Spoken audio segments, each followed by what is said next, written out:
Hi hello good morning. So ಬೆಳಗ್ಗೆ ರೆಡಿಯಾಗಿದ್ದೀನಿ. ಇವಾಗ ಮೆಟ್ರೋಗೆ ಹೊರಡಬೇಕು. ಆ್ಯಕ್ಚುಲಿ ನಮ್ಮ ಪೂರ್ವಿಗೆ ಇಂಜೆಕ್ಷನ್ ಹಾಕ್ಸ್ಬೇಕಾಗಿತ್ತು. 3ನೇ ಇಂಜೆಕ್ಷನ್ ಇದು. ಸೊ 4ನೇ ಇಂಜೆಕ್ಷನ್ನು ಇನ್ನೊಂದು ಡೇಟಿಗೆ ಇದೆ. ಸೊ ಹೋಗ್ಬೇಕು ಅವಾಗ. ಅಯ್ಯಪ್ಪ, ಬೆಳಗ್ಗೆನೇ ಎದ್ದು ಒಂದಷ್ಟು ಕ್ಲೇ ವರ್ಕು ರೆಡಿ ಮಾಡಿದೆ. ಯಾಕಂದರೆ ಎದ್ದಿದ್ದೆ ಲೇಟ್ ಆಗಿಬಿಡ್ತು. ನೈಟು ಮಲಗೋದು ಕೂಡ ಲೇಟ್ ಆಯಿತು. ಸೊ ಬೆಳಗ್ಗೆನೇ ಎದ್ದು ಸ್ನಾನ ಮಾಡಿ, ಆ್ಯಕ್ಚುಲಿ ಬೆಳಗ್ಗೆ ಎದ್ದೋಳೋಣ ಅಂತ ಅಂದ್ಕೊಂಡು ಅಲಾರಾಮ್ ಇಟ್ಕೊಂಡಿದ್ದೀನಿ. ಬಟ್ ಎದ್ದಿಲ್ಲ. ಯಾಕೆ ಎದ್ದಿಲ್ಲ ಅಂದರೆ ಇಲ್ಲಿ ನಮ್ಮದು ಓನರ್ ಒಂದು ಯಾವುದೋ ವಿಷಯಕ್ಕೆ ಯಾರ ಜೊತೆನೋ ಜಗಳ ಮಾಡ್ತೈತೆ. ಸೊ ನನಗೆ ಆ ಸೌಂಡು ಕಿರಿಕಿರಿ ಆಗ್ತಾಯಿತ್ತು ಸಿಕ್ಕಾಪಟ್ಟೆ. ಆ ಕಿರಿಕಿರಿಲಿ ಸುಮ್ಮನೆ ಎದ್ದಿದ್ದೀನಿ. ಆಮೇಲೆ ಸುಮ್ಮನೆ ಹಂಗೆ ಮಲ್ಕೊಂಬಿಟ್ಟಿದ್ದೀನಿ. ಸೊ ಹಿಂಗಾಗಿ ಟೈಮ್ ವೇಸ್ಟ್ ಆಗಿ ಸೊ ಎದ್ದಿರೋದು 10:30. ನೋಡಿದರೆ ಎದ್ದು ಭಯ ಆಗ್ಬಿಡ್ತು ನನಗೆ, ಇಷ್ಟು ಟೈಮಲ್ಲಿ ಎದ್ಬಿಡ್ನಾ ಅಂತ. ಎದ್ದು ದಡ ಬಡ ಅಂತ ರೆಡಿಯಾಗಿ ಇವಾಗ ಟೈಮು 12:30 ಆಗಿದೆ. ಟೈಮು 12:45 ಆಯ್ತಾ ಬಂತು ಇನ್ನೇನು. ಸೊ ಇವಾಗ ಹೊರಡೋಣ. ಒಂದಷ್ಟು ಕ್ಲೇ ವರ್ಕ್ ಮಾಡಿದ್ದೀನಿ ನೋಡಿ. ರಾತ್ರಿ impressions ತೆಗೆದಿಟ್ಬಿಟ್ಟಿದೆ. So impressions ತೆಗೆದಿಟ್ಟಿದೆ, but finishing ಮಾಡಿ ಪಿನ್ಸ್ ಹಾಕಿರಲಿಲ್ಲ. ಸೊ ಇವಾಗ ಒಂದಷ್ಟು ಪಿನ್ಸ್ ಹಾಕ್ಬಿಟ್ಟು, ಇಲ್ಲೊಂದು 2-3 ಇದ್ದಾವೆ, ಮತ್ತು ಅಲ್ಲೊಂದು 2 ಇದ್ದಾವೆ. ಸೊ ಇವಾಗ ಹೊರಡಬೇಕು. ಟೈಮ್ ಆಗಿದೆ. ಮನೆ ಕಸ ಗಿಸ ಏನು ಗುಡಿಸೋ ಅಷ್ಟು ಟೈಮೂ ಇಲ್ಲ ಇವತ್ತು. ಸೊ ಎಲ್ಲ ಹಂಗಂಗೆ ಬಿದ್ದು ಒದ್ದಾಡ್ತಿದೆ. ಟೈಮ್ ಇಲ್ಲ ಇವಾಗ. ಟಿಫನ್ಗೆ ಚಪಾತಿನ ಕುರ್ಮಾ ಕೊಟ್ಟಿದ್ದಾರೆ, ಬಟ್ ತಿನ್ನೋಕ್ಕಾಗ್ತಾಯಿಲ್ಲ. ಇವಾಗ ಬ್ಯಾಗ್ ಹಾಕ್ಕೊಂಡು ಹೊರಡ್ತೀನಿ. ಟೈಮ್ ಆಗಿದೆ. ಸೊ ಅಲ್ಲೋಗಿ ಎಲ್ಲಾದರೂ ಸ್ವಲ್ಪ ಟೈಮ್ ಸಿಕ್ಕಿದ್ರು ಏನಾದರೂ ಮಾಡಿ ತಿನ್ನಬೇಕಷ್ಟೆ.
ಸೊ ಇವಾಗ ಮೆಟ್ರೋಗೆ ಹೊರಡ್ತಾ ಇದ್ದೀನಿ.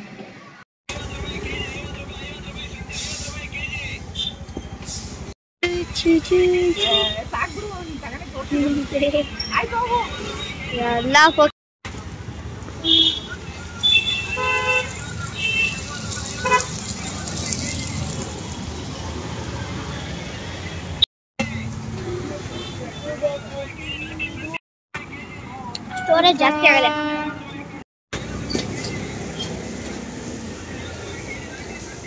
ಏನು ಕಾರ್ಡಪ್ಪ ಇದು?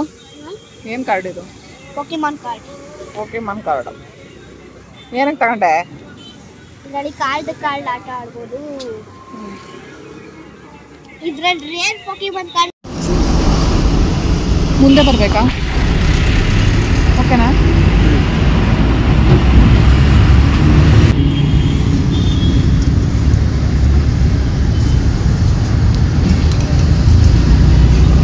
ಎಷ್ಟಾಗುತ್ತೆ ಇದು? 30.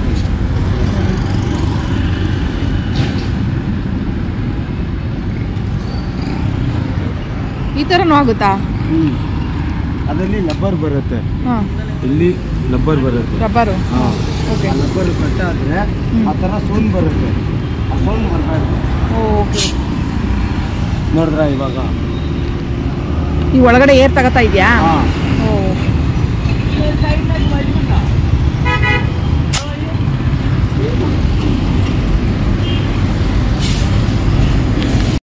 ಏರ್ ಫುಲ್ ಕಮ್ಮಿ ಆಗಿಬಿಟ್ಟಿತ್ತು. ಸೊ ಏರ್ ಹೊಡಿದ್ರ ಜೊತೆಗೆ ಇದನ್ನು ಕೂಡ ಚೇಂಜ್ ಮಾಡಿಕೊಟ್ರು. 1 ರೂಪಾಯಿ ಇಸ್ಕೊಳ್ಳಿಲ್ಲ. ಬೇಡ ಅಂತ ಹೇಳಿದ್ರು ಕೇಳ್ತಾ ಇಲ್ಲ. 1 ರೂಪಾಯಿ ಇಸ್ಕೊಳ್ಳಿಲ್ಲ ಅವ್ರು ನನ್ನ ಹತ್ರ.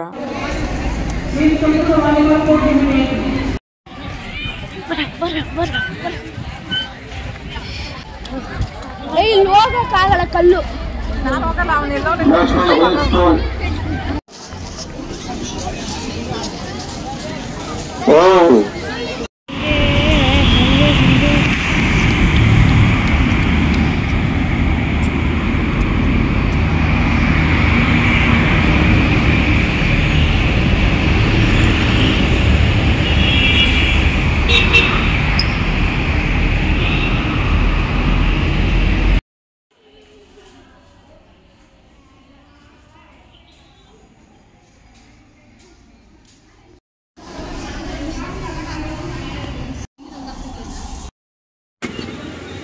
ರೇರ್ ಪೋಕಿಮಾನ್ ಕಾರ್ಡ್ ತೋರಿಸಲ್ಲ ಇದರಲ್ಲಿ. ರಾಚು. ಆಮೇಲೆ ಇನ್ನೊಂದು ರೇರ್ ಪೋಕಿಮಾನ್ ಕಾರ್ಡ್ ತೋರಿಸಲ್ಲ. ರಾಚು ಅಲ್ಲ ಕಣ, ಅದು ರೈಚು. ರೈಚುನಾ? ರಾಚು ಅಂತಾರ ಅದನ್ನೆಲ್ಲರೂ. RAICHU ರೈಚು. ಆಮೇಲೆ ಇನ್ನೊಂದು. ಆಯ್ತು ಬಿಡಿ, ಇವಾಗ ಸಾಕು, ಹಿಡ್ಕೊ. ನಿನ್ನ ಕಾರ್ಡ್ ಬಗ್ಗೆ ನಂಗೆ ಗೊತ್ತಿಲ್ಲ.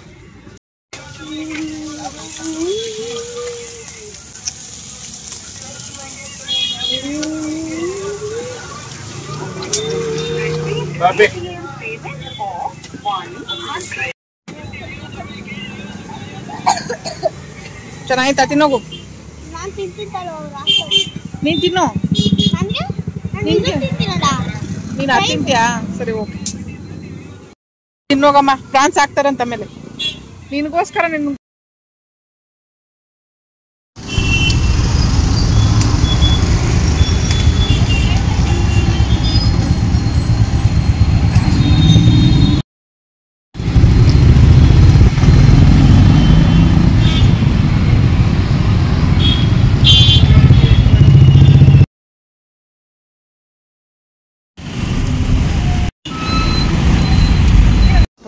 ಚಾರ್ಜಿಂಗ್.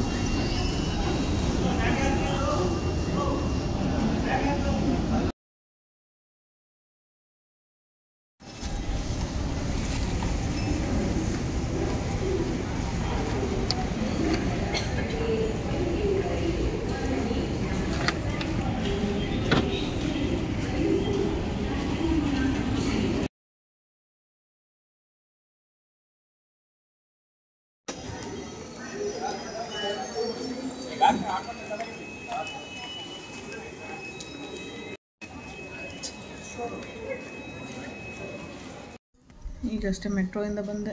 ಟೈಮ್ ಆಗಲಿ 8:10 ಆಗಿಬಿಟ್ಟಿದೆ. ಸೊ ಒಂದಷ್ಟು ಪಾತ್ರೆ ತೊಳೆದಿದೆ, ಕಸ ಗುಡಿಸಿಲ್ಲ, ಬೆಳಗ್ಗೆ ಎದ್ದು ಏನೇನು ಮಾಡಿಲ್ಲ, ಹಂಗೆ ಹೋಗಿದ್ದೀನಿ. ಈ ಅಪ್ಪ ಹೊರಗಡೆ ಹೋದ ಸಿಕ್ಕಾಪಟ್ಟೆ ಕಷ್ಟ ಆಗುತ್ತೆ. ಯಾಕಂದರೆ ಆ ಸ್ಕೂಲ್ ಹತ್ರ ಹೋದ್ನ, ಅವ್ನಿಗೆ ಇಂಜೆಕ್ಷನ್ ಹಾಕ್ಸ್ಬೇಕು ಪೂರ್ವಿಗೆ ಅಂತ. ಆ ಸ್ಕೂಲ್ ಮಕ್ಕಳಲ್ಲಿ ಎಲ್ಲಿ ಹುಡುಕ್ಬೇಕಂತಲೇ ಗೊತ್ತಾಯ್ತಾ ಇಲ್ಲ ನನಗೆ. ಆ್ಯಕ್ಚುಲಿ ಅಲ್ಲಿ ಒಳಗಡೆ ಬಿಡೋದಕ್ಕೆ ಕಷ್ಟ ಆಗುತ್ತೆ, ಯಾಕಂದರೆ ಇಂಟರ್ನ್ಯಾಷನಲ್ ಸ್ಕೂಲಲ್ಲಿ ಒಳಗಡೆ ಬಿಡೋಲ್ಲ. ಆಮೇಲೆ ಅಲ್ಲಿ ಪರ್ಮಿಷನ್ ತೊಗೊಂಡೋಗಿ ಅವ್ರ ಮೇಡಮ್ನ ಮಾತಾಡಿಸಿ ಆಮೇಲೆ ಇದು ಮಾಡಿ ಕರ್ಕೊಂಡು ಬರೋ ಹೊತ್ತಿಗೆ ಅಲ್ಲೇನೋ ಏನಿಲ್ಲ ಅಂದರೂ ಅರ್ಧ ಗಂಟೆ ವೇಸ್ಟ್ ಆಗಿದೆ ನನಗೆ ಹೆಂಗೋ.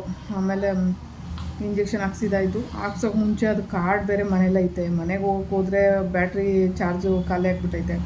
ಬ್ಯಾಟ್ರಿ ಚಾರ್ಜ್ ಹಾಕೋದು ಮರ್ತ್ಕೊಂಡು ಹೋಗ್ಬಿಟ್ಟು 2 ಪಾಯಿಂಟಲ್ಲಿ ಹೋಗಿದ್ದೀನಿ. ಎಲ್ಲ ಹಾಕೊಳ್ಳೋಕ್ಕೂ ಮಧ್ಯದಲ್ಲಿ ಗ್ಯಾಪ್ ಆಗ್ತಾಯಿಲ್ಲ. ಇಲ್ಲಿ ಕೊಟ್ಟಿದ್ದು ಟಿಫನ್ನ ತೊಗೊಂಡೋಗಿ 3 ಗಂಟೆಗೆ ರೋಡಲ್ಲಿ ನಿಂತ್ಕೊಂಡು ತಿಂದೆ. ಏನು ಮಾಡೋದು, ಏನೂ ಮಾಡೋಕ್ಕಾಗಲ್ಲ. ಬಟ್ ಒಂದೊಂದು ಸಾರಿ ಊಟ ತಿಂಡಿ ಏನೂ ತಿನ್ನೋಕ್ಕಾಗಲ್ಲ, ಕೆಲಸ ಹಂಗಿರುತ್ತೆ. ಸೊ ಇವಾಗ ಬಂದಿದ್ದೀನಿ, ಕಸ ಗುಡಿಸಿ ಮನೆ ಒರೆಸ್ಬೇಕು. ಈಗಷ್ಟೇ ಬಂದಿದ್ದೀನಿ, ಶೂ ಕೂಡ ಬಿಚ್ಚಿಲ್ಲ. ಬಿಚ್ಚಿಬಿಟ್ಟು ಕಣ್ಣಿಗೆಲ್ಲ ಧೂಳೆಲ್ಲ ಹೋಗಿ ಹೋಗಿ ರೆಡ್ಗಾಗ್ಬಿಟ್ಟೈತೆ. ಆ್ಯಕ್ಚುಲಿ ಆ ರೋಡಲ್ಲಿ ಬರ್ಬೇಕಾದ್ರೆ ನಾನು ಪೂರಿ ಇರೋ ಬರೋ ಧೂಳೆಲ್ಲ ಬಂದು ಕಣ್ಣಿಗೆ ಮೆತ್ಕೊತಾಯಿತ್ತು, ಅದಕ್ಕೆ ರೆಡ್ಗಾಗ್ಬಿಟ್ಟೈತೆ. ಇಂಜೆಕ್ಷನ್ ಹಾಕಿಸ್ಬೇಕಾದ್ರೆ ಚಾರ್ಜ್ ಹಾಕೊಂಡಿದ್ದೆ, ಒಂದು 10-15 ನಿಮಿಷನೂ ಹಾಕಕ್ಕೆ ಬಿಡಲಿಲ್ಲ ನಮ್ಮ ಪೂರಿ. ನಡಿ ನಡಿ ನಡಿ ಅಂತ ಕೂತ್ಕೊಂಬಿಟ್ಟ. ಸರಿ ಅಂದ್ಬಿಟ್ಟು ಕರ್ಕೊಂಡೋಗಿ, ಅವ್ನಿಗೆ ಫಿಶ್ ತವಾ ಫ್ರೈ ಅಂದರೆ ಇಷ್ಟ, ತಿನ್ನಿಸ್ಬಿಟ್ಟು ಆಮೇಲೆ ಕರ್ಕೊಂಡೋಗಿ ಬಿಟ್ಟು ಅಲ್ಲೆಲ್ಲೂ ಚಾರ್ಜ್ ಆಗಲಿಲ್ಲ. ಸರಿ ಟೈಮ್ ಆಗಿಬಿಡುತ್ತೆ, ಕತ್ಲೆ ಆಗಿಬಿಡುತ್ತೆ ಅಂತ ಹೊರಟ್ರೆ ಮೆಜೆಸ್ಟಿಕ್ ಹತ್ರ ಬಂದರೆ ಗಾಡಿನೇ ಮೂವ್ ಆಯ್ತಾ ಇಲ್ಲ. ಆಮೇಲೆ ಎಕ್ಸಿಟಲ್ಲಿ ಒಂದು ಕಡೆ ಇದನ್ನು ಚಾರ್ಜ್ ಹಾಕೊಂಡು ನಿಂತಿದ್ದು. ಆಮೇಲೆ ಅಲ್ಲೊಂದು ಜ್ಯೂಸ್ ಕುಡಿದೆ, ಲೆಮನ್ ಜ್ಯೂಸ್ನ ಕುಡಿದೆ. ಒಂಥರ ಟೇಸ್ಟ್ ಚೆನ್ನಾಗಿತ್ತು. ಸೋಡಾ ಯಾವತ್ತೂ ಕುಡ್ದಿಲ್ಲ, ಸೋಡಾ ಮಿಕ್ಸ್ ಮಾಡಿಕೊಟ್ಟಿದ್ರು. ಸ್ವೀಟ್ ಸೋಡಾ ಲೆಮನ್ ಜ್ಯೂಸ್ ಅಂತೆ, ಅದು 30 ರೂಪೀಸ್ ತಗೊಂಡ್ರು. ಬಟ್ ತುಂಬ ಚೆನ್ನಾಗಿತ್ತು, ದೊಡ್ಡ ಗ್ಲಾಸಲ್ಲಿ ಕೊಟ್ಟಿದ್ರು. ಕುಡಿದೆ. ಆಮೇಲೆ ಒಂಥರ ಹೊಟ್ಟೆಲಿರೋ ಇದೆಲ್ಲ ಗ್ಯಾಸ್ಟ್ರಿಕ್ ಎಲ್ಲ ಒಂಥರ ಇಲ್ಲೆಲ್ಲ ಬರ್ತಾಯಿತ್ತು ನನಗೆ ತೇಗ್ ಥರ. ಸೊ ಚೆನ್ನಾಗಿತ್ತು ಹೇಳಬೇಕು ಅಂದರೆ. ಆಮೇಲೆ ಅಲ್ಲೊಂದಷ್ಟೊತ್ತು ಇದ್ಬಿಟ್ಟು ಈ ಲಗೇಜ್ ಜೊತೆ ಇವಾಗ ಬಂದಿದ್ದೀನಿ. ಈಗ ಅಡುಗೆ ಮಾಡ್ಕೊಳ್ಳೋದು ಏನು ಮಾಡೋದು ಗೊತ್ತಾಯ್ತಲ್ಲ. ಪಾತ್ರೆ ಬೇರೆ ತೊಳೆದಿಲ್ಲ, ನೋಡ್ಬೇಕು ನೆಕ್ಸ್ಟು ಏನು ಕೆಲಸ ಮಾಡೋದು ಅಂತ. ಪಾತ್ರೆ ಎಲ್ಲ ತೊಳೆದಿದ್ದಾಯಿತು, ಇವಾಗ ಊಟ ಮಾಡಬೇಕು. ಸೊ ಟೈಮ್ ಆಲ್ರೆಡಿ 10 ಗಂಟೆ ಆಗಿದೆ. ಬಜ್ಜಿ ಮತ್ತು ರೈಸು ಸಾಂಬಾರು ಕೊಟ್ಟಿದ್ದಾರೆ. ಇವಾಗ ಹೊಟ್ಟೆ ತುಂಬ ಊಟ ಮಾಡಿ ಮಲಗೋಣ. ಬೆಳಗ್ಗೆಯಿಂದ ಸಾಕಾಗ್ಬಿಟ್ಟಿದೆ. ಎಷ್ಟೊತ್ತಿಗೆ ಎದ್ದರೂ ವೀಲ್ ಚೇರಿಂದ ಹೋಗಿ ಬೆಡ್ ಮೇಲೆ ಮಲಗೋಕ್ಕೆ ಟೈಮೇ ಆಗ್ತಿಲ್ಲ, ಅಷ್ಟು ಕೆಲಸಗಳಿದ್ದಾವೆ. ಈ ವಿಡಿಯೋ ಇಷ್ಟ ಆಗಿದೆ, ಒಂದು ಲೈಕ್ ಕೊಡಿ, ನನ್ನ ಚಾನಲ್ಗೆ ಸಬ್ಸ್ಕ್ರೈಬ್ ಮಾಡಿ. ನಮ್ಮ ಜೀವನದಲ್ಲಿ ಯಾರೋ ಬಂದು ನಮ್ಮ ಲೈಫ್ನ ಚೆನ್ನಾಗಿ ಮಾಡ್ತಾರೆ ಅಂತ ಯಾವುದೇ ಭರವಸೆ ಅಂತೂ ಇಟ್ಕೋಬೇಡಿ. ನಮ್ಮ ಲೈಫ್ ಹೆಂಗೋಗುತ್ತೋ ಹಂಗೋಗ್ಲಿ ಅಂತ ಹೇಳ್ಬಿಟ್ಟು ನಾವೇ ನಮ್ಮ ಲೈಫ್ನ ತಳ್ಕೊಂಡು ಹೋಗಬೇಕು.